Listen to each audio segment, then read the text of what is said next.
C'est derrière les portes, dans l'intimité, à l'abri des regards, qu'explose souvent la violence.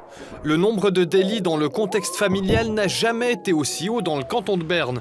Mais cela ne veut pas forcément dire qu'il y a plus de violence.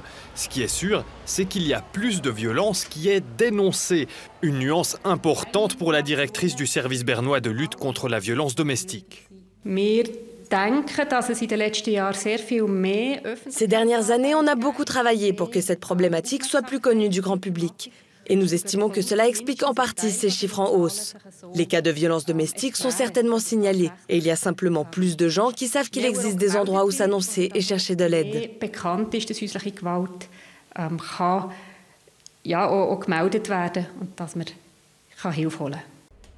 Les victimes auraient donc plus tendance à demander de l'aide, mais ensuite... À Bienne, Solidarité Femmes gère un centre de consultation et une maison d'accueil pour les victimes de violences domestiques. Et cette dernière affiche fréquemment complet. On doit parfois placer des femmes dans des hébergements d'urgence, comme des hôtels par exemple. L'année passée, on a dû le faire 86 fois. D'après la Convention d'Istanbul, la Confédération et le canton devraient proposer assez de places d'hébergement pour protéger les personnes victimes de violences domestiques. Le canton de Berne devrait donc revoir sa stratégie. Solidarité Femmes n'attend pas les bras croisés. L'association a lancé une course virtuelle pour récolter des fonds et un podcast pour attirer l'attention sur la problématique.